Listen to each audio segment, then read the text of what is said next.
Selamat datang di podcast STT Senpol Bandung bersama dengan saya Selviani yang akan menjadi moderator dalam podcast kita kali ini. Sudah hadir bersama dengan saya ya, kalau kita lihat di layar Bapak Ibu sekalian, layar teman-teman sudah ada bersama dengan saya Bapak Dr. Yopi Buyung MA. Beliau mungkin tidak asing bagi kita yang sering menonton podcast STT maupun renungan singkat. Sudah tidak asing lagi dengan wajah Bapak Dr. Yopi yang ada bersama dengan saya. Nah, Bapak Dr. Yopi Buyung ini merupakan dosen di STT Senpol Bandung, juga merupakan Ketua LPMI yang panjangnya adalah Ketua Lembaga Penjaminan Mutu Internal di STT Senpol Bandung. Ya. Jadi tanpa berlama-lama, kita akan langsung saja masuk kepada podcast kita hari ini yang diberi tema Iman di Tengah Kesengsaraan. Ya, Pak, terima kasih sudah mau datang dan juga sudah mau beri sharing-sharing terkait iman di tengah kesengsaraan. Nah, Pak, biasanya kalau kita berbicara tentang iman, itu selalu orang mengartikan iman itu dalam Ibrani pasal 11 ya, yang iman adalah dasar dari segala sesuatu yang bla bla bla bla bla. Namun saya mau tahu ini dari Bapak. Menurut Bapak sendiri, apa sih sebenarnya makna dan arti dari iman itu, Pak? Ya, iman itu kan percaya. Ya. Seperti dalam Ibrani itu kan adalah percaya kepada sesuatu yang kita tidak bisa lihat dan bukti dari segala sesuatu. Ya, dari segala sesuatu. Ya, begitulah. Pokoknya kita tidak bisa lihat, kita juga tidak bisa membuktikan, tapi kita percaya. Nah, dan siapapun boleh beriman, siapapun. Tetapi kalau di dalam konteks kekristenan, yang dasarnya itu adalah Alkitab. Ada yang disebut dengan iman yang benar. Nah, iman yang benar itu adalah percaya kepada bukan sesuatu, tapi percaya kepada seseorang atau satu pribadi. Dan pribadi itu adalah Yesus Kristus seperti yang diceritakan oleh Alkitab. Jadi bukan Yesus Kristus yang ada di dalam dunia tinju, ada juga petinju. Saya ingat petinju dari Manila dulu, dari Filipina, namanya Yesus. Ya, kita tidak percaya kepada Yesus seperti itu. Atau orang kemudian melihat gambar-gambar di dinding atau di gereja, dan itulah Yesus. Jadi Yesus yang dikisahkan atau dinarasikan oleh Alkitab dalam hal ini, Yesus yang mati, bangkit, dia naik ke surga, dan dia adalah Allah sendiri yang kita kenal di dalam Allah Tritunggal, Allah Bapa, Allah Anak, dan Allah Roh Kudus. Nah, jadi orang yang percaya kepada Yesus seperti itu atau Allah seperti itu, itulah iman yang benar. Nah, kalau dia hanya katakan, saya yakin Tuhan Yesus pasti menolong saya di dalam kesulitan keuangan, kita harus bertanya, apa itu yang dimaksudkan oleh Yesus dengan percaya kepada dia? Percaya sih percaya, tapi percaya pada sisi yang salah dari Yesus. Percaya bahwa Yesus itu hidup, yaitu dia yang mati, bangkit, naik ke surga, dan dia ada. Dia bersama-sama dengan kita, dan kita yakin bahwa kita tidak sendiri. Oleh sebab itu, langkah pertama atau iman yang paling dasar di sini adalah orang itu membuka hati dan kemudian menerima Yesus di dalam kehidupannya setelah dia belajar tentang siapa Yesus itu. Dia terima. Dan dia yakin bahwa Yesus ada bersama dengan dia di dalam hidupnya. Tapi itu baru langkah awal dari iman. Tapi dia sudah punya iman. Tapi kebanyakan memang langkah awal ini sih yang membuat orang tuh belajar percaya, tapi karena mungkin belum ada proses-proses selanjutnya sampai membuat orang itu meski sudah percaya Yesus, mereka sudah punya iman, tapi ketika mereka dalam masalah, mereka sulit untuk mempertahankan iman itu, Pak? Apakah karena kurang masuk ke langkah selanjutnya atau ada dua kemungkinan. Yang pertama, dia menerima Yesus itu dalam arti dia cuma percaya, dia ikut orang lain percaya, dia ikut juga percaya, atau dia memahami Yesus dalam arti bahwa Yesus itu adalah orang yang percaya kepada Yesus adalah sekelompok orang atau satu komunitas yang percaya kepada Yesus. Nah, orang-orang ini dijadikan andalan oleh dia, yaitu bahwa orang ini akan memperhatikan dia. Kalau saya percaya Yesus, pasti orang ini akan menolong saya. Nah, akhirnya ketika dia melihat itu, dia kemudian percaya kepada Yesus. Tapi itu adalah suatu keyakinan yang palsu, iman yang palsu seperti itu, ya. Karena apa? Melihat, memahami Yesus dengan cara melihat dari kelakuan dari teman-temannya itu. Jadi ketika dia dikecewakan, atau yang berikut ialah menempatkan Yesus itu sebagai sumber ekonominya dia, sumber keuangan dia.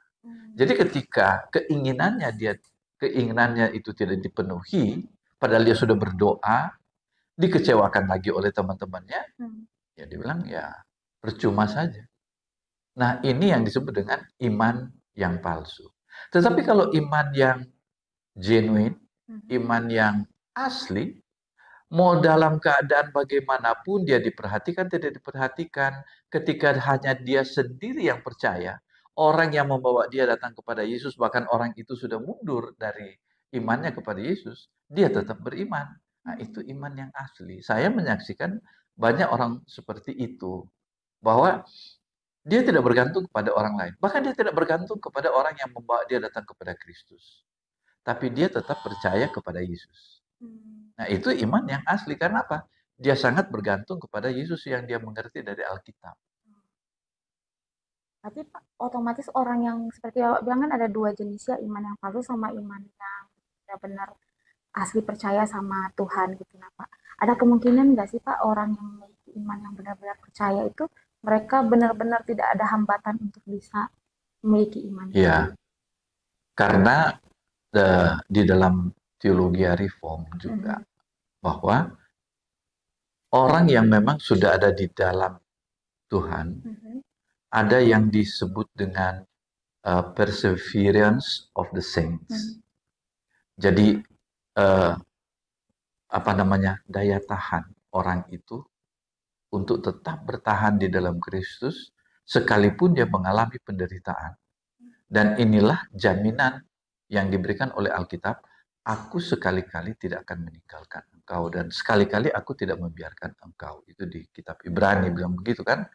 Jadi, makanya orang yang benar-benar dia ada di dalam Yesus, dia itu punya satu prinsip bahwa saya sekali selamat tetap selamat. Tidak ada keraguan-raguan. Karena dia tahu bahwa apa yang dia pilih itu, atau apa yang dia alami itu, jadi dia pilih dan dia dialami oleh karena ada intervensi dari Roh Kudus ke dalam hidupnya. Lalu kemudian dia memberi respons. Seolah-olah dia memilih, tapi sebetulnya dia dipilih oleh Tuhan. Nah, di sini ada satu kekuatan, gitu. Ya, satu kekuatan. Oke, kekuatan yang apa itu Pak? Maksudnya yang bisa kekuatan untuk bertahan, tidak gampang digoyahkan, bahkan ada sukacita di dalam penderitaan, di mana dia merasa bahwa ini adalah satu hak istimewa bagi dia untuk menderita bersama dengan Yesus. Wah, ini hal yang menarik nih Pak. Nah, berarti dia sudah punya pemahaman ya Pak, bahwa memang pada saat dia ada dalam Tuhan, dia mengalami yang namanya sukacita itu. Iya. Artinya dia punya iman Pak. Iya. Nah, untuk bangun itu Pak, untuk bisa bangun, untuk bisa mempertahankan hal itu tuh pasti butuh yang namanya proses dan butuh namanya apa ya, istilahnya kayak butuh namanya terus dibentuk gitu ya Pak. Nah, itu tuh gimana? Iman Kristen itu seperti saya bilang tadi, itu dia percaya, dia terima Yesus, itu iman yang paling dasar. Menurut Alkitab Yohanes pasal 3, bahwa dia itu dilahirkan kembali. Ya, dilahirkan itu berarti menjadi bayi rohani. Kata dilahirkan ini berarti sebetulnya bukan karena kemauan dia. Kemauan dari orang yang melahirkan dia. Dalam hal ini, dia dilahirkan dari roh, oleh keinginan roh.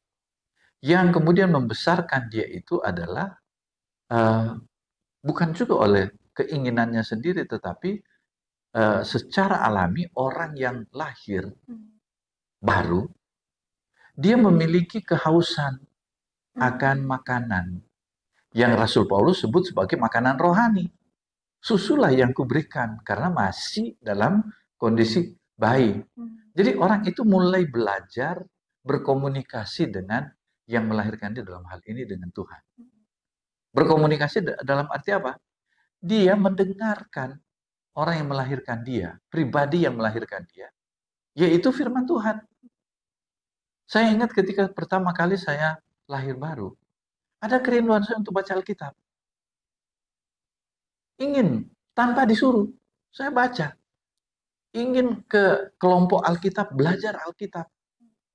Dan sesudah itu, saya berbicara kepada dia. Dia berbicara kepada saya dalam bentuk kita dengar dia berbicara lewat firman Tuhan. Yang kedua, saya pun mau berbicara kepada dia dalam arti doa. Saya mengungkapkan isi hati saya kepada dia. Nah, ini adalah komunikasi. Nah, oleh karena itu, kalau sering ada komunikasi seperti ini, orang itu bertumbuh. Bertumbuh di dalam firman, bertumbuh di dalam doa. Nah, ini sangat penting. Nah, karena kita begitu dekat dengan dia, sama dengan kita dengan orang tua kita, ada satu kekuatan di mana kita yakin dia tidak pernah meninggalkan kita. Nah, sesudah itu kita berjalan bersama dengan dia tiap-tiap hari. Jadi iman itu adalah yakin bahwa saya tidak sendiri. Itu aja dulu. Dan kalau kita tidak takut, itu adalah tanda, indikasi bahwa iman kita itu kuat karena kita berjalan tidak sendirian. Saya bersama dengan Tuhan kok. Lalu tidak takut apapun. Dia memang tidak masa bodoh ya, jalan sembarangan, pergi tengah malam. Oh, berarti imannya juga masih ada hikmat yang disertakan gitu Pak, atau bagaimana? Ada. Tentu iman itu bersama-sama juga dengan rasio yang Tuhan berikan. Ya. Tetapi bagaimana kalau misalnya dia mengalami kecelakaan? Ingat bahwa kematian itu bagi orang beriman adalah hanya merupakan batu loncatan ke kehidupan yang selanjutnya. Jadi kematian bagi orang beriman itu tidak perlu ditakuti. Ya, sebab apa? Lihat aja banyak kesaksian orang, banyak peristiwa kematian. Orang sehat mati, bukan karena penyakit. Orang katakanlah berjalan setiap hari di jalan itu, ada orang yang sekali jalan, nyebrang jalan, ditabrak. Jadi kematian itu adalah bagian dari kehidupan kita, entah dengan cara bagaimana. Berarti kita masa bodoh? Enggak juga. Di dalam diri kita Tuhan kasih kehati-hatian. Tuhan kasih rasa tanggung jawab untuk jangan sembarang makan bakso tiap hari. Sudah tahu dia penyakit darah tinggi, dia makan daging terus. Sudah tahu dia penyakit gula, dia makan yang manis-manis. Makanya ada orang-orang di sekitar kita yang mengingatkan kita. Nah, baca firman, berdoa, bersekutu dengan orang-orang yang baik, karena firman Tuhan bilang bahwa lingkungan yang baik kita akan menjadi baik. Lingkungan yang tidak baik akan membuat kita jadi lebih jelek gitu. Oleh karena itu berdoa, bersekutu, membaca Alkitab, dan juga orang yang beriman itu dia memiliki kerinduan untuk bersaksi tentang apa yang dialami kepada orang lain. Kalau orang nggak punya perasaan seperti itu, kita harus bertanya, ini dia punya iman atau iman abal-abal atau iman tempelan? Iman tempelan yang saya maksud, dia menempelkan iman kepada seseorang. Misalnya kepada hamba Tuhan yang hebat. Nah, selagi hamba Tuhannya ini hebat, imannya juga kuat. begitu hamba Tuhannya terjun, ya dia hancur juga gitu kan. Nah, iman yang benar, sekali dia tempel iman itu kepada Yesus, dia tidak pernah digoyangkan oleh apapun, termasuk hamba Tuhan yang bawa dia kepada Kristus. Nah, biar hamba Tuhan kecewakannya, saya tidak urusan dengan kamu. Kamu coba semacam mak comblang, kalau orang pacaran kan gitu, ya dia ketemukan mereka. Sudah ketemu, saya berjasa kepada saya sendiri dipertemukan oleh seseorang dengan Ibu Hertina, ya sudah ketemu di rumah dia gitu ya. Nah, sudah itu, ya udah selesai. Dia juga kami juga ya kami merasa ya sedang berjasa lah, ada jasa. Tapi tidak selamanya kita itu datang ke rumah dia. Sekarang dia sudah meninggal, sudah almarhumah. Lalu apakah kita juga bisa? Enggak kan? dia meninggal, dia pergi pulang ke Amerika, tidak masalah buat kami. Hubungan kami tetap jalan, malah semakin kuat. Gitu kan? Ini dengan Kristus seperti itu. Siapa yang mau kita? Ya, habis pendetanya, habis teman-temannya begitu, mending saya mundur. Itu iman tempelan namanya. Iman tempelan. Okay. Tempe dan tempelan. Iman tempe dan tempelan. Nempel saja dia ke orang lain. Asal nempel ya. Asal nempel aja. Nah, kita bisa melihat iman-iman tempelan seperti itu, gampang kecewa, gampang itu ngambek gitu. Lalu ya, mudah baper iya. Ya.